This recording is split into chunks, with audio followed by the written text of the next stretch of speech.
All right, everybody, welcome back. Tonight we are jumping into episode 4 of The Pitt, titled 10 a.m. A lot has happened in the first 3 hours now of this busy ER shift. By the way, I think this is like a really brilliant idea for a show. I know other shows have done this, but this idea that we do like an hour into the shift each week. Introduce yourself. Oh, I'm Dr. Todd. Thanks for... This is Alicia, my wife. Hi. And to answer one of the comments, I am not a nurse. Yeah, so tonight I'm bringing, for those that have watched a couple of the other episodes. In the first couple, I had the notebook. She calls this my handy dandy notebook. So a little bit of a throwback to Blue's Clues. But I decided to bring this back to write some notes during the episode because I kind of like the wrap-up style. Last time I did a lot of dialogue during the episode, and may do a little bit of that tonight as well. So I brought this. We wrote a couple because you guys have been amazing. All the comments that we've had, we're so grateful for. Thank you so much. Very encouraging words. So a really cool community out there that we feel like we're a part of now. So thank you so much for that. Yes, you answered one of the questions we wrote down. Is your wife a nurse? No, she is not. She is a hairdresser. And you've been a little under the weather, so we were a little bit delayed in recording this episode because she lost her voice. A couple of just other quick things. Obviously, this character Mel seems to really resonate with a lot of people out there. You guys, like we had mentioned how awesome we think she is. A lot of folks are agreeing with that, calling her the GOAT, the greatest of all time. We agree. I think one person commented that she really shines at episode 7. Okay, well, I'm excited to get to episode 7. Yeah. Thank you for educating us in the comments, because we're trying hard not to Google anything because we really don't want to have anything ruined. But you guys are doing a great job kind of educating us on the backstory of this. I guess there was this whole legal thing with ER, and they wanted to kind of do a reshoot or reboot, but then they couldn't come to an agreement. So now I guess there's some kind of lawsuit pending. Yeah. It's hard for me not to Google everything. I myself have ADHD and I can really go hardcore into a research topic. Yeah. So I love doing that. So it's been hard. I've been liking following the comments. Yeah, we're learning. That's helped. We're learning through the comments, frankly. I also learned, and I wanted to wait to now share this with you because I don't know if you read this comment, that the actress that plays Dr. Mel is actually the daughter of Bryan Cranston, Breaking Bad. Oh. Yeah. So wait, okay. The main character from Breaking Bad. Really? That's his. Love that show. In Malcolm in the Middle and all that. He's an excellent actor and an excellent director. You guys remember she's kind of the cinephile. Like she watches all the TV. Everything. I actually have only watched parts of Breaking Bad. I know. But it's horrible. I don't typically binge watch shows. I can easily. I will stay up till 3 or 4 in the morning and just lose sleep the next day and be horribly miserable. I sleep like a baby because I don't stay up late watching TV. Anyway, enough rambling. Let's get. Hold on, one more thing. Okay. Everybody keeps referring to me as a lay person. Yeah, like a layman's like layman's term. Yeah. Is that like the medical community's way of calling me a muggle? I mean, I'd much rather be a wizard. I don't. But no, I don't. How is it not? No, it's actually I'm a muggle. Like saying it's nice to watch because obviously, like this is what I do for a living, and so I'm able to comment maybe on like the authenticity of the show, whereas you're kind of coming at it from a different angle. Obviously, you hear me talk about medicine all day long, but you get to have like a unique perspective. I think that's really what they're saying. So they're not calling you a muggle or a mud. Well, I mean, you're not a mudblood. No, I would be part. Well, maybe I am. If I'm wait, that's part wizard, part. Yeah, it's part wizard, but I'm not part. Okay. Anyway. All right. Anyways, sorry. Feel free to skip ahead to the reaction. Anyway, again, thank you so much for being here. We're gonna jump right into it, and then we'll do a little wrap up at the end here. Hope you like this episode 4, 10 a.m. Let's go. And who steals a ambulance at 10 a.m.? Easy. Junkies, meth heads thinking they just stole a candy store. Or a psych patient kicked loose last Oh, I forgot about that. They stole the ambulance. I don't think they made a big of a deal of that as they should have. I know. Well, it was at the end. Right. Wonder what the protocol is on that. Did you call the cops? I'll have to ask my brother. He's a fire chief paramedic. So Oh yeah, you should. what's the protocol on that? Leaving the keys in the ambulance. Okay. Something moving in there. Ma'am, hold still. I can't help you. I always wondered about that. Thank goodness I have never encountered this. I don't think I could sleep another. I don't know. I can't do bugs. That's what they're talking about, right? Yeah. His throat, we're going to give him some glycopyrrolate drops, which will cut down on his secretions. We'll get morphine for any pain. Yeah, that's what I was going to say. Basically, this is what we call comfort measure. You do everything in your power to make the passing comfortable. Just to be clear, your father's dying, and you're choosing to allow that to occur naturally, rather than subject him to a torturous amount of procedures which would only delay the inevitable. Is that the appropriate way to? Phrase that. Or you want to talk about that? Yeah, I'm going to write that down. Yeah. Because I don't think that's wrong. I probably wouldn't quite have phrased it that way, but I think he's probably going to pull out something cool here. What are they? They're going to sound really simple, but I swear I've seen them work. Okay. I love you. Thank you. I forgive you. Please forgive me. Yeah, I don't think that's very simple. I mean, it is, but it's hard. Yeah. I mean, aren't they usually a lot more heavily sedated at that point, or no? It does kind of depend. I would say in my experience, yes. Okay. Typically less responsive than this guy is. Yeah. But perhaps you could wait outside until we finished. Excuse me? Excuse me, I'm in the middle of an examination. She doesn't look like she's doing well. Yeah, I mean, she doesn't look as good as she did actually when she first came out of the Narcan. She was like, Yeah. oh, I that's can tell how the upset you are doctor right now. that I see how painful this is. like spends a lot of time talking with the patients. I can't imagine how hard this must be for you. She seems kind of like a, I just really want to go how do you call it, an empath. Oh, I definitely think she is. I mean, Yeah. she connects with patients like really deeply. Yeah. What's the good news? Your canal is numb. Oh, if there's a bug that comes out of her Saline ear. will fix the problem. You've got a dead bug in your ear. Oh, no. Cockroach. Oh, no. Why? Did that can't go in your ear? Yeah, I don't. That seemed awfully big. So, like I said, I'm so thankful that I've never encountered that, and I pray I never do. And actually, I'm grateful that we have ENT downstairs in my office, because if I ever did see something like that, I'd be on the phone. You wouldn't be right flushing now. it out? No, I would be calling one of them. I would personally walk the patient down there. Damn. They woke the Kraken. The Kraken. Next round. No abdominal tenderness. What do we got? What have we got? That is probably one of the most uttered phrases in the hospital from the attending. It's benign. CT chest, abdomen, pelvis with contrast. Which I trust way more than your ultrasound skill. Did they say what happened to him? Something fell. It was a trauma, chest trauma. Wonder if he's gonna have like flail chest or something. Boy, could have won it. You never missed a game. You always made time for me when to play catch. So you can only imagine when you witness this Help me with my homework. over and over and over again, Oh, yeah. He's the emotional toll that this takes on you. that's This emotional on me. ultimately why I couldn't stay in the ICU, Yeah. because you do witness this. And I think this is probably the flashback to his mentor. Oh, yeah. in the Same room. Oh, that's why she said, do you want me to do this? Yeah, he's like struggling with feeling like he should be able to handle this. But it's like completely human to not Yeah. be able to. That's just it. I mean, he is human, and he is fighting that human nature, but He's in the bathroom with the stethoscope again. I'm just kidding. I know. It's like, I think we're going to allow it this time. I know. There you go with my humor and uncomfortable situations. There we go. Yes. Oh, he gets to pee. He finally remembered that he needed to.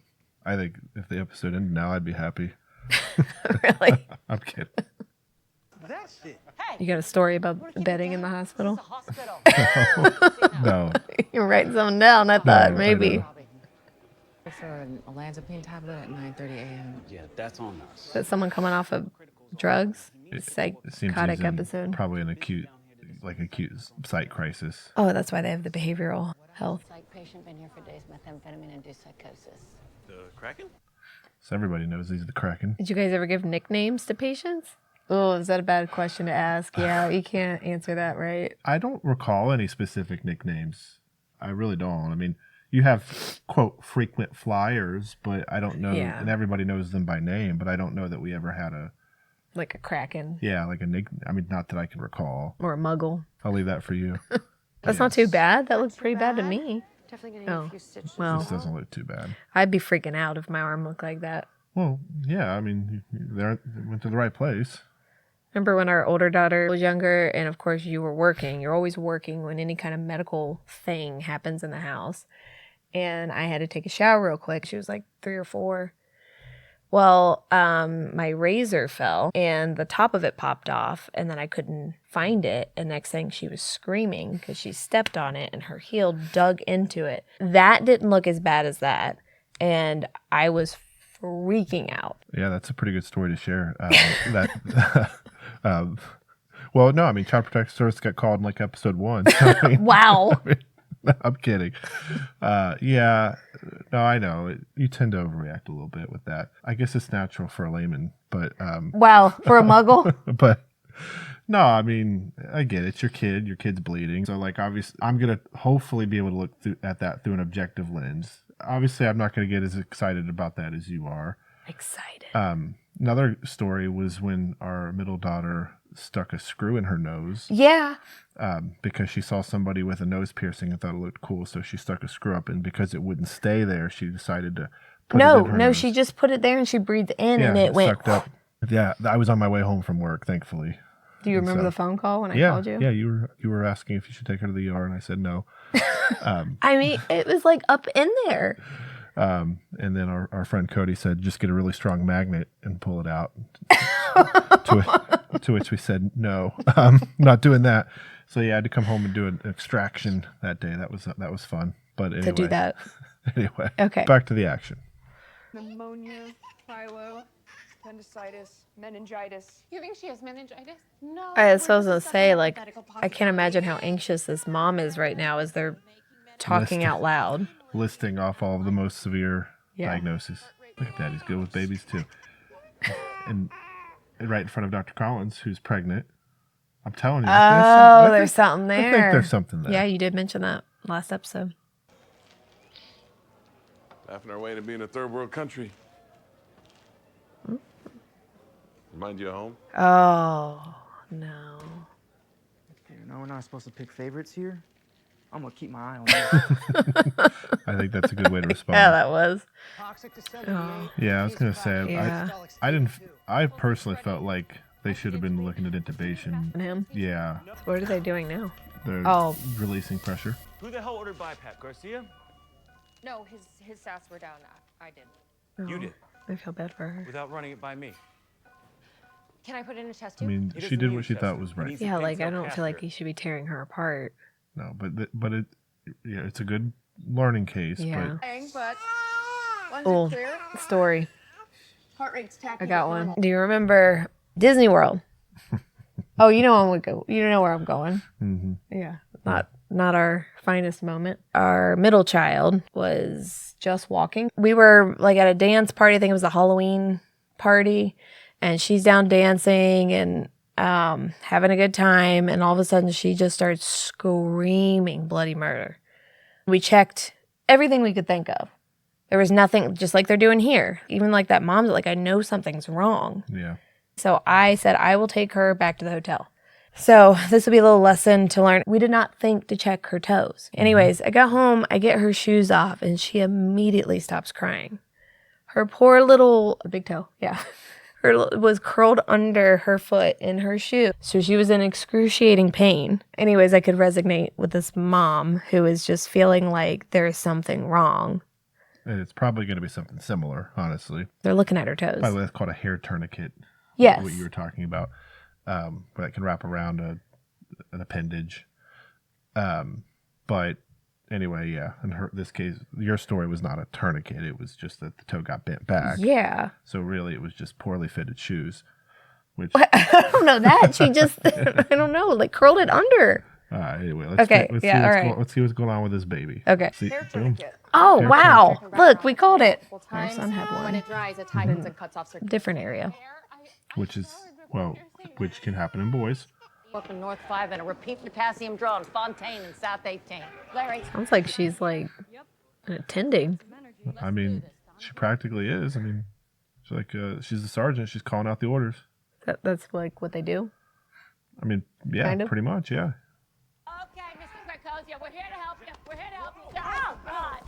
Oh, God. Oh. They're just like. He wasn't expecting that. They gotta make him get more scrubs. Oh, man. This poor kid. Can I help you get new scrubs? Oh, no, it's good. Oh, look. Oh, man, blew it. You should have let her. Should have let her help. Missed opportunity. Wait, as a med student, are you suturing? I'm still not. You can. Oh, okay. But I'm just curious, though. She's a med student. A little scary. She must be in some kind of advanced program. Yeah, she said she studied really hard, probably harder than most, is what she said. She's got to be in some advanced program that got her into med school earlier. Mr. Bradley, Oh. Let's go. I just wanted Go to see him. apologize for the way I spoke to you. No excuse. I was going to ask a nurse to give you this, but it's my number and email. It was big of her and brave of her. Yeah. And also, he's awake. Yeah, he's doing much better now. Yeah, I don't think you're going back to work. Go back to work now. The 6 rib fractures, a bruised lung, and a catheter in your chest, not the best idea. But I do respect the work ethic. Sure he does. Let's say game recognized game. Give me $20. Oh. Well, dang. When the baby's developing in the womb, there's a membrane called the hymen, which blocks the vaginal So passage. it just means it hasn't Before ruptured. birth, most of it goes away, but Oh, I thought they were saying that she was about to give birth. No, no. It was like, Is he still with us? Sounds like Those they're are called seeing vaginal respirations. signs that Close to the end. that maybe it's getting close to the end here. said our mother's name. Self. You don't have to. And Sarah and I are here. Well, it's nice to see that I know. moments like this you. bringing family together in a good way, not in a way that they're fighting or arguing, because we see that sometimes too. you have a term for that. The gasp. Or sometimes you hear it called the death rattle. Yeah, that's what it was called. And what he was doing was called agonal breathing. That's the sort of the breathing pattern when you're dying. Distracted themselves for a little bit. Yeah, but that's common. You know, you start with the good memories, good thoughts, and then obviously it still hits you. Once again, I couldn't deal with this. Witnessing this often. Did you ever cry in front of a patient because of a situation like that? Have I ever cried in front of a patient? No. That's not. You've never cried in front of me. That's probably not entirely But I true. mean, I know. Oh, hey, I need a gurney here! Now! Oh, is he getting upset? Maybe he's just overwhelmed. Oh, the episode's over already? Yeah. Oh my gosh. That was like a lot. All right. Well, you weren't ready for that end, huh? No. Want to see what happens next? Yes, I do too. I know. Oh, wow, you do. You want to binge it? No, we're not going to binge it, but You got to work tomorrow. I do have to work tomorrow. I'm glad that I wrote some notes. I wanted to elaborate on a few things. So the concept of what we kind of refer to as dying with dignity. Death is a topic that nobody wants to talk about. I argue that we should. And then you see that here. And you asked a question when he was talking about should Dr. Robbie have said those things to that about like exposing them to like basically torture. And I don't know that I would have maybe phrased it quite like that, because I think you run the risk of biasing them a little bit, making their decision for them. I'm assuming there's something with the medical code that you shouldn't offer you should offer. Your job is not to bias. Like, you offer information, and you can obviously present it in a way like that's truthful and accurate, which is what he did there. But one of the things that I would say, because thankfully I'm not in that situation much these days. Working in the outpatient setting, I know I mentioned that, I think, in episode 1, but for those of you that maybe haven't checked that out, I'm a primary care doctor, internal medicine trained. I work exclusively outpatient these days, but when I was in my inpatient training, end-of-life care is something that we saw, sadly, more often than we would like to. But anyway, one of the things that sometimes we say is that when we're doing all of these things at the end of the life, we're not extending life, we're extending dying. Unfortunately, this man was dying. There was no meaningful recovery. So doing all of these things, bringing all these machines in the room, doing all this Herculean effort type stuff was only going to extend or prolong the dying process. And I do think it's okay to say that, educate in that way. I think that's important. They've done a good job here of highlighting that because that happens a lot. Any comments on that? I have comments. I don't know that you would answer them. Oh, I'm a little scared now. Was that scene triggering for you? Oh, yeah. Do you know what to talk about that? Yeah, we'll come back to that. Okay. I made the comment, what do we got? So it's funny. So at our residency graduation, I actually impersonated one of our attendings during my speech. I don't know if you remember that. No, because I was wrangling all the children. I didn't true. even get to experience. That's true. It was a wonderful speech. By This the way. is what I hear. It was perfect. I don't know that I would use the word hero to describe the speech, but What's wrong with you? But I think others did. I'm kidding. Anyway, I decided to impersonate one of our attendings, and I did so by coming in the room and saying, "All right, what do we got?" Because that's literally how he entered the room every day. So I like that they clearly they have medical professionals helping them in the show writing, because the "what do we got" is so commonly uttered. We had a lot of comments in our last few videos about, because we touched on this in the first few episodes, about how the saying, if you're not laughing, you're crying, because sometimes we talked about your kind of twisted sense of humor. Yeah.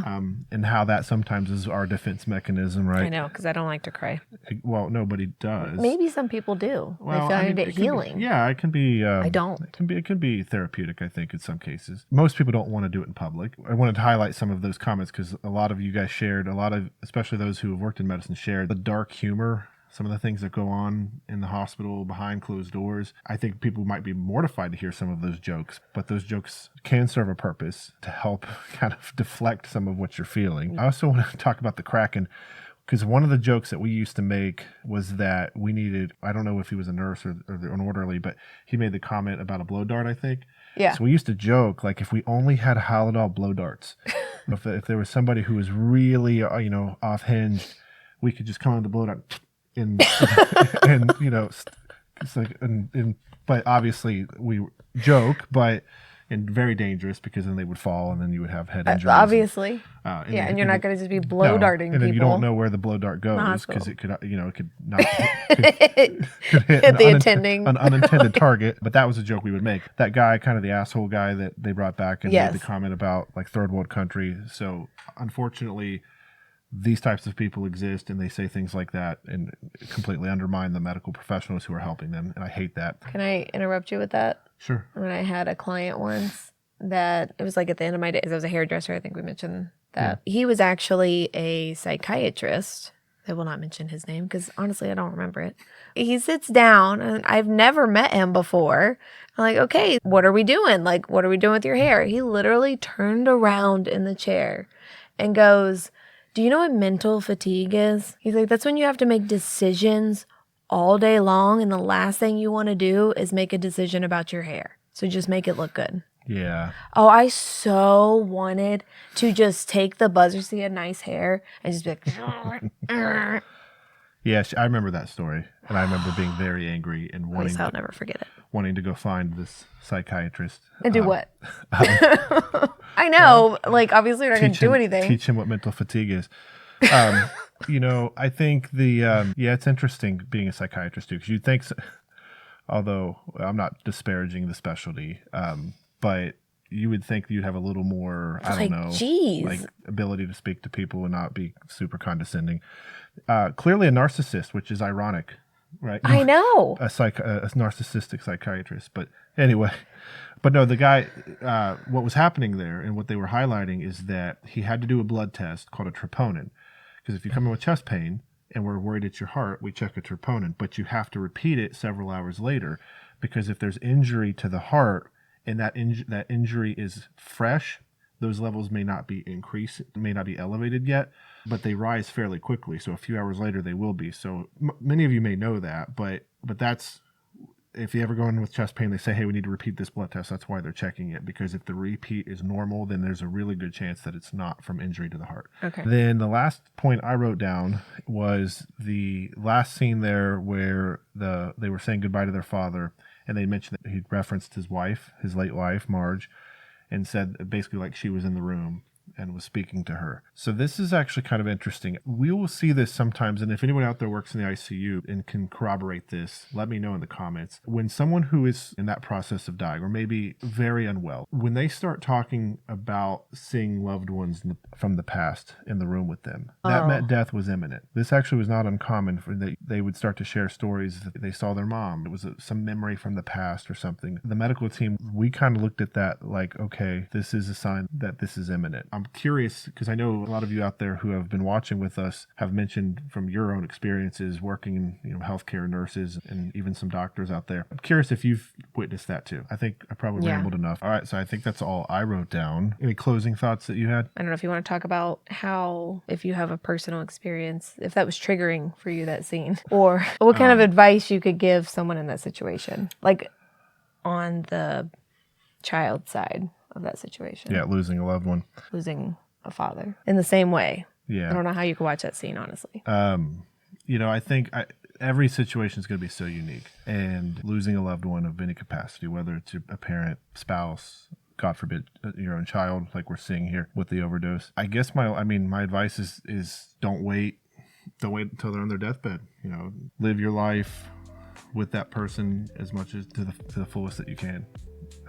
While you still have them. Don't know if that'll get too much into that. Yeah, I know. Okay, so what she's referencing is my father passed away last year, very similarly. And so that was very hard. And even though I work in this and have seen this many, many times, obviously it's different when it's you. So I think that's about all I can go into on that. Thanks so much for joining us. We gotta make a joke now. Anyways. All right, guys. So stay tuned for the next episode. We're going to film that hopefully the next couple of nights. We're going to try to get caught up as quick as we can. I know the show ended, so we do appreciate you bearing with us. But until next time, take care. See ya.